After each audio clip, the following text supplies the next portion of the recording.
Okay, we're back, and with our Vajrasattva moving right ahead. And last time we did lying and divisive speech, and so we're going to move today to the last two of the kinds of speech that cause suffering, which are harsh speech and idle talk or gossip. So as usual, to get myself going, and hopefully it's helpful to you, a word of encouragement from Lama Yeshe. Dwelling deep within our hearts and within the hearts of all beings without exception, so that's very important, every single being with no exception, is an inexhaustible source of love and wisdom.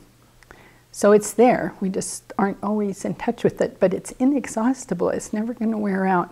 And the ultimate purpose of all spiritual practice is to uncover and make contact with this essentially pure nature.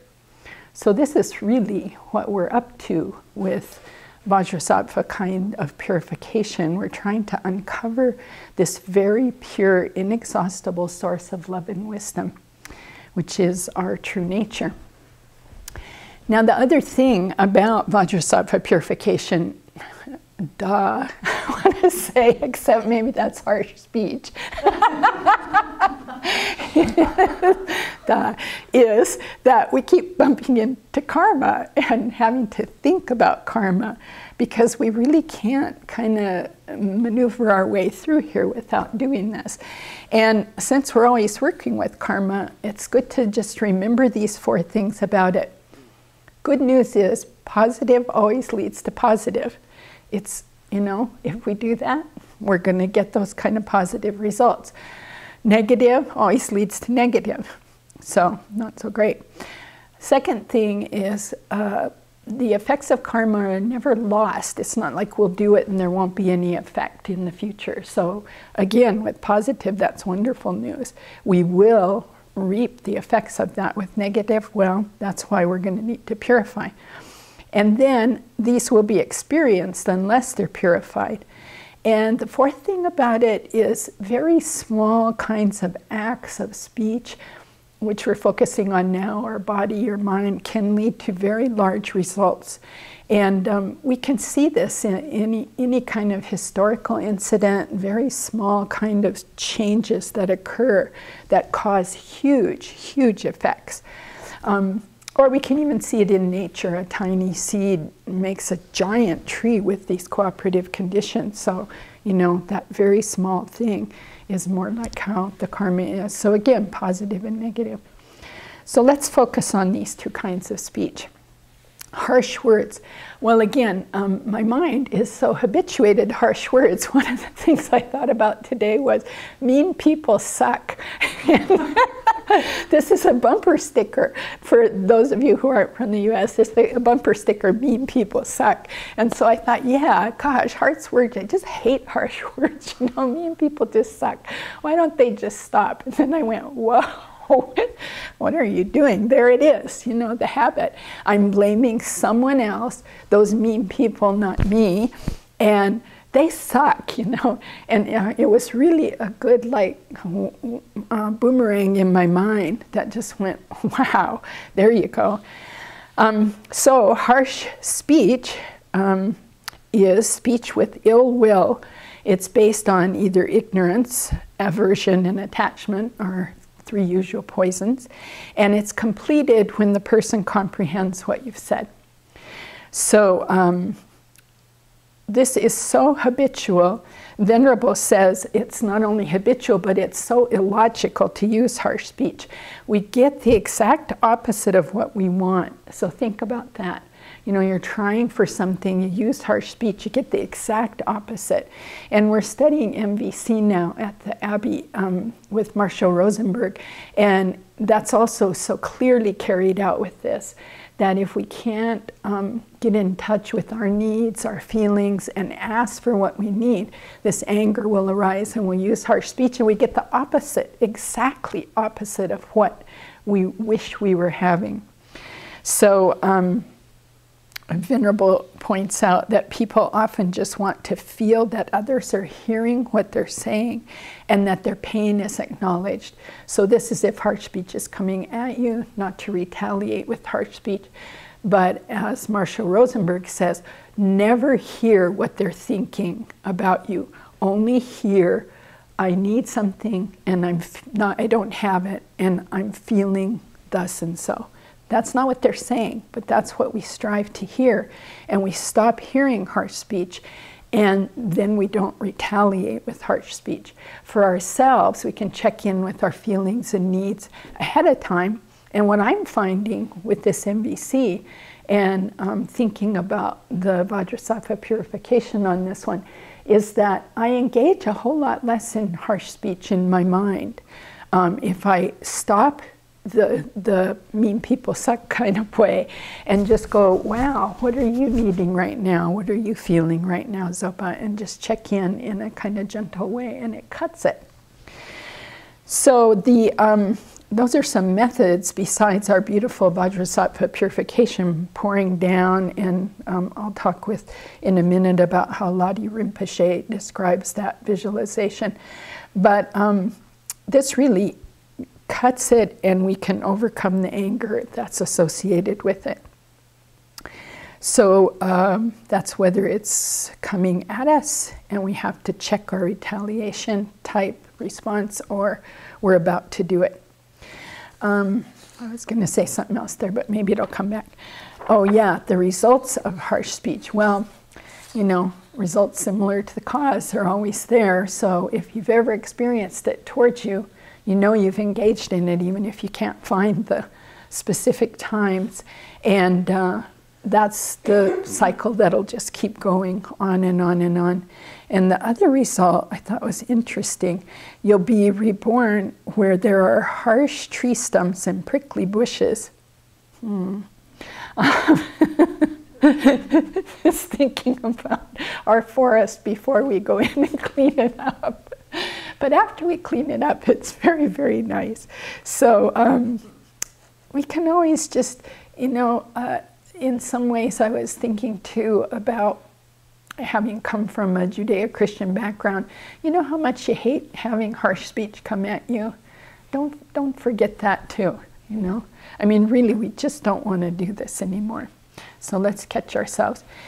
And then we move on to idle talk or gossip. And this is speech with no constructive purpose. This one I have to really, really think about. All those hours in coffee shops. What were we talking about? And I know one of the things, and it's coming up again this year for people especially outside the Abbey, is election. And we were talking endless hours about speculating, you know, who will win, and oh, that one, and who will be the Republican nomination, and what about this, and what about that. You know, some degree of that is probably useful, but at some point it really becomes this no constructive purpose. And worse, this is what I've been thinking about idle speech, and if you spend much time thinking about it or doing it, you can see how fast it slips into divisive speech, them and us, very quickly, how fast it slips into exaggerations of their badness and our goodness, and therefore how quick it goes to lying. So it's just like a little platform almost for all these other things happening. The results of it, you will be gossiped about. How many of us like that to happen? I do not, unless I'm in on it, to correct the misperceptions. You'll have the habit to do this over and over and over. And again, these environmental ones are kind of interesting. You'll live where crops fail and where rain comes at improper times, so it's either drought or flood kind of conditions. But to me, on a personal level, I think the worst result of this is something Venerable said quite a while ago. We simply waste our precious human lives. We simply waste them away doing this. And if you bring to mind the day you're dying, which is going to happen, then, you know, you really want to be thinking, is that what I what I will be saying, I wish I had sat in the coffee shop longer speculating about the next president. I don't think so. I don't think so. The effects of it are so potent. I remember a story from,